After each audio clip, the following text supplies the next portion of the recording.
Hello दोस्तों, मेरा नाम है पंकज। आप देख रहे हैं मेक ब्लॉगिंग इजी। और इस वीडियो में मैं आपको बताने वाला हूँ कि कैसे आप अपने वेबसाइट का थीम कस्टमाइजेशन कर सकते हो यूजिंग जनरेट प्रेस। तो चलिए वीडियो को शुरू करते हैं।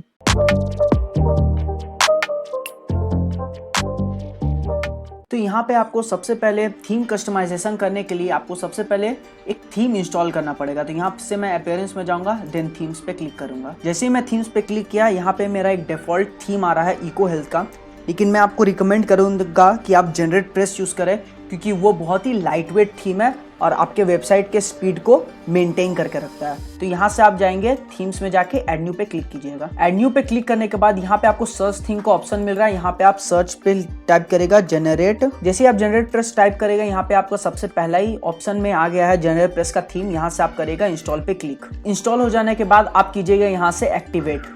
अब जैसे ही एक्टिवेट करेगा, यहाँ पे आपको लिस्ट ऑफ थीम्स मिल जाएंगे जो आपके वेबसाइट वर्डप्रेस के में सेव्ड होंगे। तो यहाँ पे आपने जैसे ही जनरेट प्रेस किया, ये आपका एक्टिव हो चुका है। एक्टिव करने के बाद यहाँ पे आपको कस्टमाइजेशन पे क्लिक करना है। कस्टमाइजेशन पे क्लिक करने के बाद आपका ये देखिए वेबसाइट आ चुका है। यहाँ पे वेबसाइट आने के बाद यहाँ पे आपको जो सबसे पहला काम करना है वो है आपके लेफ्ट साइड में। जितना भी आपको टास्क परफॉर्म करना है वो सब आपके लेफ्ट साइड में ही आ रहा है। तो उसमें से सबसे पहला साइट आइडेंटिटी। साइट आइडेंटिटी का मतलब आपके साइट का आइडेंटिटी कैसा है, मतलब आपका साइट का टाइटल क्या होगा। तो यहाँ पे ड्रीम मर्चेंडाइज है मेरे साइट का टाइटल। अगर आपका कुछ और है तो आप चेंज कर सकते हैं। जैसे यहाँ में मैं टाइप कर दूंगा DM, जैसे ये मेरा हुआ साइट का टाइटल। तो यहाँ पे आपका DM आ गया। तो यहाँ पे कस्टमाइजेशन के साथ आपको लाइव देखने को भी मिलेगा। और अगर आपको अपना टैगलाइन रखना है तो आप उसे रख सकते हैं, वरना आप यहाँ से हाइड कर सकते हैं। तो इस केस में अगर आपने यहाँ से हटा दिया तो आपका वहाँ पे आ जाएगा, लेकिन अगर आप हाइड साइड टैगलाइन करेंगे तो ये हट जाएगा। अगर आपका कोई लोगो है आपके वेबसाइट का, तो आप यहाँ से सेलेक्ट लोगो पे क्लिक कीजिएगा। और अगर आपका लोगो यहाँ पे है, अगर आपने अपलोड करके रखा है तो अच्छी बात है, वरना आप अपलोड फाइल्स में जाके सेलेक्ट फाइल कर सकते हैं। इस केस में मैंने अपना लोगो को अपलोड करके रखा है, तो मैं यहाँ पे ड्रीम मर्चेंडाइज पे क्लिक करूँगा, ये वाले लोगो पे, और यहाँ पे मैं सेलेक्ट करूँगा। यहाँ पे मैं इसे कस्टमाइज किया थोड़ा सा, एंड देन तो यहाँ पे आप देख सकते हैं मेरा यह लोगो आ गया। अगर आपको लोगो रखना है तो अच्छी बात है, और अगर आपको नहीं रखना है तो आप इसे यहाँ से हटा भी सकते। इस केस में मैं अपना लोगो हटा रहा हूँ। तो मेरा सिर्फ यहाँ पे DM टाइटल नजर आएगा और कुछ नहीं। और यहाँ पे आपको एक्स्ट्रा कुछ और नहीं करना है। तो अब हम लोग यहाँ से बैक करेंगे। बैक करने के बाद आपका आ गया लेआउट। अब लेआउट में क्या है, मतलब ये लेआउट जो आपके वेबसाइट का जो लेआउट दिख रहा है वो कैसा दिखना चाहिए। तो कंटेनर सबसे पहला है। तो कंटेनर में आपका जो साइड बार है, आपका जो साइड है वो आपको कितना कम रखना है। तो जैसे यहाँ पे मैं 700 पिक्सल्स कर दिया तो ये एकदम छोटा हो गया, लेकिन आपको बढ़ा के रखना है तो मैं यहाँ पे पूरा अगर इसे टान दूंगा तो ये इतना दूर तक आ जाएगा। तो आप ये कर सकते हैं। तो इस केस में मैं अपना 1600 रखूंगा। तो ये मेरा हो गया। अब सेपरेट कंटेनर, मतलब आपको अगर सेपरेट कंटेनर में रखना है कि वन कंटेनर में रख रहा है। अगर वन कंटेनर करोगे तो आपके वेबसाइट में ये ऐसे आ जाएगा, सब एक ही में आ जाएगा, एकदम चेंज्ड नहीं लगेगा। लेकिन आप सेपरेट कंटेनर में करोगे तो मेन्यू में अलग आ जाएगा, फिर एक पोस्ट का अलग हो जाएगा, रिसेंट पोस्ट्स का अलग हो जाएगा, ये ऐसे करके हो जाएगा। तो आपको ये सारा कुछ समझ में आ गया होगा। कंटेनर अलाइनमेंट में आप ये टेक्स्ट ही रहने दीजिए, ये ज़्यादा बढ़िया लगेगा। हेडर में आपका जो अभी हेडर है वो आप कैसे रखना चाहते हैं, जो अभी करेंट है वो ऐसे, या अगर आप डिफ़ॉल्ट रखना चाहते हैं तो आप वो रख सकते हैं। देन क्लासिक, नेविगेशनल बिफोर, मतलब नेविगेशन बिफोर सेंटर्ड, मतलब नेविगेशन सामने में आएगा, बीच में आएगा, उसके बाद टाइटल आएगा। आप ऐसे भी कर सकते हैं। तो आपको जो मन आप वो ऐसे करके आप रख सकते हैं। तो अभी मैं करंट पे ही छोड़ दूंगा। हेडर विथ कैसा होगा, फुल रहेगा, मतलब यहाँ से लेके पूरा टाना हुआ रहेगा, या कंटेंट रहेगा। तो अगर आप कंटेंट कर दोगे तो कुछ नहीं होगा, और फुल भी रखोगे तो कुछ नहीं होगा, वो एज इट इज़ रहेगा। और यहाँ पे आप हेडर अलाइनमेंट कहाँ रखना चाहो, लेफ्ट, सेंटर। तो यहाँ पे मैं लेफ्ट ही रखूंगा। एंड देन आपका ये वाला भी हो गया। अब नेक्स्ट है प्राइमरी नेविगेशन। तो आपको नेविगेशन कैसे रखना है, फ्लोटिंग राइट, मतलब राइट साइड में फ्लोट रखना है, या बिलो हेडर रखना है, तो वो आप कर सकते हैं। जैसे बिलो हेडर करोगे तो आपका नेविगेशनल हेडर के नीचे आ जाएगा यहाँ पे। तो अगर आपको नॉर्मल रखना है, अबव हेडर, लेकिन यहाँ पे मैं नो नेविगेशन नहीं रखूँगा। मैं यहाँ पे नॉर्मल राइट साइड बार में रखा हूँ, और आप जैसे करके कुछ भी आप चेंज कर सकते हैं, लेकिन ये मैं यहाँ पे फ्लोट राइट पे रखूँगा। और उसके बाद आपको कुछ नहीं करना है। अगर आपको नेविगेशनल सर्च डिसेबल रखना तो आप कर सकते हैं, वरना आप इनेबल भी रख सकते हैं। तो इस केस में मैं डिसेबल है, और अगर आपको इनेबल करना है तो मैं प्रेफर करूंगा कि आप इनेबल करके रखो। तो यहाँ पे आपका वो सर्च आ गया है। फिर आपका आ गया, नेक्स्ट है आपका साइड बार। तो आपका साइड बार कैसा होना चाहिए, साइड बार लेआउट, कंटेंट फिर साइड बार, या side bar content side bar, आप ऐसे भी कर सकते हैं। जैसे ये देख, अगर आप यहाँ से हटा दीजिएगा, अगर आप अपने वेबसाइट में असली में देखिएगा तो आपको दिखेगा कि आपका सबसे पहले साइड बार आएगा, फिर बीच में कंटेंट होगा और फिर साइड में वापस साइड बार आ जाएगा। तो इस केस में मैं सिर्फ कंटेंट और साइड बार रखूंगा। और अगर आपको साइड बार कंटेंट करना है तो ये भी हो सकता है। तो आप देख सकते हैं अभी यहाँ पे कुछ चेंजेस नहीं हो रहा है, आप अपने रियल वेबसाइट में ही चेंज होगा। यहाँ पे मैं कंटेंट साइड बार रखूंगा, single post side bar layout, ये सब आप ऐसे ही रहने दीजिए। नेक्स्ट है फुटर। फुटर आपको कितना रखना, मतलब यहाँ फुटर में अगर आपको कुछ रखना है, जैसे फुटर विजिट 5 रखना है तो आपका नीचे 5 फुटर विजिट्स का लेआउट बन जाएगा। तो अगर आप 5 फुटर विजिट्स अगर आप रखना चाहते हैं तो आप रख सकते हैं। मेरे केस में मैं इसे 3 रखूंगा। बैक टू टॉप बॉटम वाला इनेबल कर दीजिए, क्योंकि अगर आपके वेबसाइट में ये रहेगा तो बहुत ही अच्छा होता है। जैसे ये देखिए, ये इससे आपके वेबसाइट में अगर कोई भी विजिटर आएगा तो डायरेक्ट ऊपर आ सकता है डायरेक्टली। और नेक्स्ट है ब्लॉग। ब्लॉग में आपको एग्जॉप्ट रखना है या फुल कंटेंट, तो यहाँ पे मैं एग्जॉप्ट रखूंगा। ये जो एग्जॉप्ट है ये बोला जाता है एग्जॉप्ट, जो छोटा सा एक्सप्लेनेशन दिया जाता है। ये होने के बाद आपको जाना है वापस पीछे और आपको आना है कलर्स पे। कलर्स का मतलब आपका बैकग्राउंड कलर कैसा होगा, तो यहाँ पे मैं बैकग्राउंड कलर व्हाइट ही रखूंगा। और टेक्स्ट कलर, आपको टेक्स्ट कलर कैसा रखना है, तो मैं टेक्स्ट कलर ब्लैक रखूंगा। फिर आपका लिंक का कलर कैसा होना चाहिए, जैसे ये सब लिंक कलर है, तो अगर मैं लिंक कलर रेड रखना चाहता हूँ तो यहाँ से ये रेड हो गया। अब फिर नेक्स्ट है लिंक हॉवर कलर, मतलब लिंक पे जब कोई ऐसे ड्रैग करेगा तो उसका कलर कैसा होना चाहिए, तो यहाँ पे ब्लैक है। अगर आप येलो रखेंगे तो यहाँ से ऐसे ये येलो हो जाएगा। अब मेरे केस में ऐसे ब्लैक रखूंगा, आप अपना मर्जी का कर सकते हैं। Blog post title, blog post का टाइटल कैसा होना चाहिए, रेड, तो ये रेड हो जाएगा। येलो तो ये येलो हो जाएगा। मेरे केस में इसे मैं ब्लैक रखूंगा। और उस पर क्लिक करने के बाद उसका हॉवर कलर कैसा होगा, तो उसको मैं रेड ही रखूंगा, तो यहाँ से ये रेड हो जाएगा। तो ये आपका कंप्लीट हुआ। फिर नेक्स्ट आपको क्या करना है, आपको फिर टायरोग्राफी में जाना है, टाइपोग्राफी।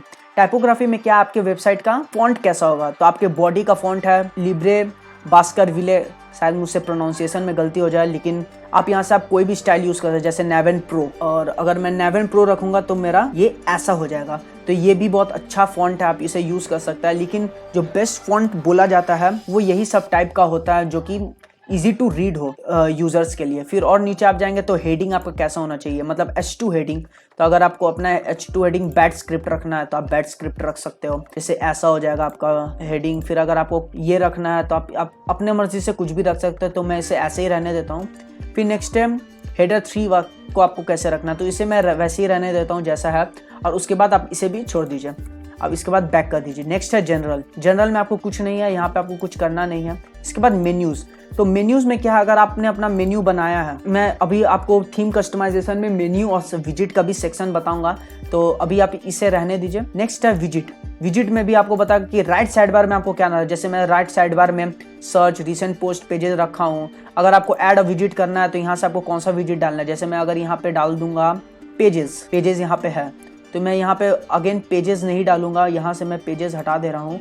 अब मुझे अगर ऐड अ विजिट डालना है और मुझे विजिट में कैलेंडर डालना है, तो यहाँ से कैलेंडर आ जाएगा और मैं इसे डन करूँगा। और अगर आप नीचे जाएंगे तो यहाँ पे आपको कैलेंडर भी मिल जाएगा। तो ऐसे करके आप राइट साइड बार का सेटिंग कर सकता है। फुटर में आपको क्या रहा है, जैसे मेरा 5 फुटर है, मतलब ये फुटर के नीचे आपको अगर कोई 5 विजिट रखना है, जैसे मैं फुटर में अगर एक विजिट रख दिया, जैसे पेजेस, जैसे मैं यहाँ पे पेजेस रख दिया, तो पेजेस रखने से आप देख सकते हैं राइट साइड नीचे फुटर में आपको अबाउट अस का पेज आ गया, जैसे यहाँ मैं आपको बताया था। तो ये आप कर सकते हैं। टॉप बार में आपको क्या रखना है वो आप कर सकते हैं। अगर ये हुआ टॉप बार, तो मैं इसे अभी ऐसे ही रहने देता हूँ।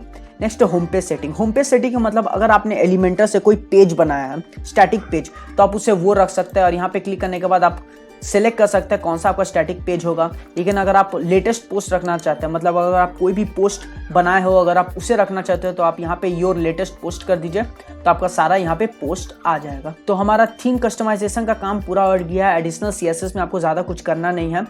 और उसके बाद जैसे ही आप ये पूरा कंप्लीट कर दोगे, यहाँ से आप कर दीजिएगा डायरेक्ट पब्लिश करने से आपका ये वेबसाइट अब लाइव हो गया है जैसा आपने कस्टमाइज किया था। तो यहाँ पे मैं dreammerchandise.com, आप देख सकते हैं यहाँ पे मेरा वेबसाइट पूरी तरह से कस्टमाइज हो गया उसी हिसाब से जिस हिसाब से मैंने अभी आपको पूरा कस्टमाइजेशन किया था।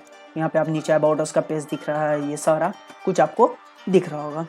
तो अब हम लोग आ जाते हैं वापस पीछे और हम लोग वापस करेंगे बैक करके आपको यहाँ पे आप देखना है अपीयरेंस में विजिट। जैसे आप विजिट में आएंगे तो जैसे मैंने आपको बताया कि राइट साइड बार में आपको क्या रखना है, तो यहाँ आपको बहुत ही अच्छे से बताया जाएगा कि राइट साइड बार में आपको क्या रखना है। जैसे राइट साइड बार में मुझे टेबल ऑफ कंटेंट रखना है तो आप रख सकते हैं। जैसे यहाँ पे 2 बार पेजेस आ गया, अगर मुझे रिमूव करना है तो यहाँ से मैं डायरेक्ट डिलीट कर दूंगा। अगर आपको कैटेगरीज रखना है आप इसे ड्रैग करके यहाँ कर सकते हैं। आर्काइव्स रखना है तो आप आर्काइव्स रख सकते हैं। मेरे केस में यहाँ पे मैं आर्काइव्स हटा देता हूँ। अगर आपको नेविगेशनल मेन्यू रखना है यहाँ पे तो आप यहाँ से नेविगेशनल मेन्यू कर दीजिए। और अगर आपको जो भी रखना है तो मैं यहाँ पे मेन्यू 1 रखूँगा और वापस मैं अपने वेबसाइट में आऊँगा। यहाँ पे मैं वापस चेक करूँगा तो रीलोड करने के बाद यहाँ पे मेरा नेविगेशनल मेन्यू आ जाएगा। मेटा कैटेगरीज जो मेरे वेबसाइट का है वो सब यहाँ पे आपको दिखने लगेगा। जैसे मेरे नेविगेशनल मेन्यू में होम पेज था तो यहाँ पे भी नेविगेशनल मेन्यू में होम पेज आ गया। अगर आपको टाइटल रखना है तो यहाँ पे आप मेन्यू करके टाइटल रख सकते हैं और सेव कर सकते हैं। सैसी सोशल शेयर का अगर आपको रखना है वो आप रख सकते हैं। टैग क्लाउड वीडियो अगर आपको रखना है वो आप रख सकते हैं। तो ऐसे आप करे पूरा ये घर से विजिट। अगर आपको फुटर विजिट में कुछ रखना है, जैसे मेरा फुटर विजिट 1 में पेजेस है, अगर मुझे यहाँ पे कोई टेक्स्ट लिखना है तो यहाँ से मैं टेक्स्ट ड्रैग करके फुटर विजिट 2 में रख दूंगा। यहाँ पे मैं लिख दूंगा अबाउट और यहाँ पे मैं कुछ भी टाइप कर दूंगा और यहाँ पे मैं करूंगा देन सेव करने के बाद अगर आप वापस अपने वेबसाइट में आकर रिलोड करेंगे तो यहाँ पे आपको नीचे दिख जाएगा जो अबाउट में लिखे हो। तो वैसे करके आप कर सकते हैं। और नेक्स्ट है मेन्यू। अब मेन्यू में क्या है, मेन्यू में आने के बाद यहाँ पे आपको बताया जा रहा है कि आप अगर आपको अपना मेन्यू रखना है, जैसे मैं यहाँ पे कैटेगरीज करूंगा तो यहाँ पे मेरा बहुत सारा कैटेगरीज आ गया है। तो जैसे यहाँ पे मैं वेब होस्टिंग, ब्लॉगिंग, गाइड, ये सब कुछ अगर इसे मैं क्लिक कर दूँ और इसे मैं ऐड टू मेन्यू कर दूँ, ऐड टू मेन्यू करने के बाद ये आपका सारा मेन्यू यहाँ पे आ चुका है।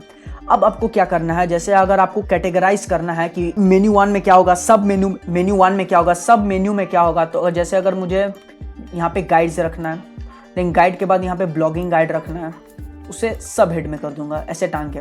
अगर उसके बाद मुझे यहाँ से स्टार्ट अ ब्लॉग को एक अलग मेन्यू में रखना है तो यहाँ पे मैं अलग मेन्यू में कर दूंगा स्टार्ट अ ब्लॉग। फिर उसके बाद अगर मुझे यहाँ पे वेब होस्टिंग रखना है मेन्यू के अंदर, गाइड्स के अंदर, उसके बाद मुझे शेयर्ड वेब होस्टिंग को सब हेड में रखना है। देन उसके बाद Bluehost, Hostinger, SiteGround, WordPress hosting, then HostGator, इसे मैं उसके भी सब मेन्यू के अंदर कर दूँ और उसके बाद आप इसे सेव मेन्यू कर सकते हैं। लेकिन अगर आपको कस्टम लिंक्स कोई और लिंक डालना है, जैसे फेसबुक के लिंक हो सकते हैं, ये सब लिंक डालना है, तो यहाँ पे आप कस्टम लिंक पे क्लिक करके यहाँ पे अपना यूआरएल डाल के उस लिंक का टेक्स्ट रख दीजिएगा तो हो सकता है। पोस्ट अगर कोई डालना है तो यहाँ से आप पोस्ट सेलेक्ट करके ऐड टू मेन्यू कर सकते हैं। देन आप कर दीजिए यहाँ से सेव मेन्यू। जैसे आप सेव मेन्यू करेगा आपका मेन्यू अपडेट हो गया। अगर आप इसे रिलोड करेंगे तो यहाँ पे आपका मेन्यू आ गया है, start a blog, then guide पे आप क्लिक करिएगा, यहाँ पे आ गया blogging guide, then web hosting पे क्लिक कीजिएगा तो आपका यहाँ पे जितना भी वेब होस्टिंग है वो आ जाएगा। तो इस प्रकार से ये पूरा हो गया है आपका। तो जैसे यहाँ पे आप देख सकते हैं जो मैंने अभी साइड बार डाला था उसका नेविगेशनल पूरा यहाँ से हो चुका है। देन अगर आप अपीयरेंस में आके थीम एडिटर में कुछ करना है, जैसे अगर आप कोडर हो, अगर आप अच्छे कोडर हो, अगर आपको कोई यहाँ से कुछ भी अगर आपको चेंजेस करना है थीम में तो यहाँ से आप थीम एडिटर पे आके अपीयरेंस में ड्रैग करके थीम एडिटर पे क्लिक कीजिएगा। उसके बाद आपको इतने सारे थीम फाइल्स मिल रहा है। अगर आपको कुछ भी चेंज करना हो अपने हिसाब से तो वो आप कर सकते हैं। इसी के साथ हमारे ये वीडियो खत्म होता है। आशा करता हूँ कि आपको पूरा ये थीम कस्टमाइजेशन वाला वीडियो समझ में आ गया होगा। और अगर आपने हमारा अभी तक how to start a blog वाला सीरीज फॉलो नहीं किया है तो जाके फॉलो कीजिए। ऊपर आई बटन में और नीचे डिस्क्रिप्शन में उस प्लेलिस्ट का लिंक है। लाइक शेयर एंड सब्सक्राइब कर दीजिएगा। तब तक के लिए मिलते हैं हम लोग अगले वीडियो में। तब तक के लिए बाय बाय।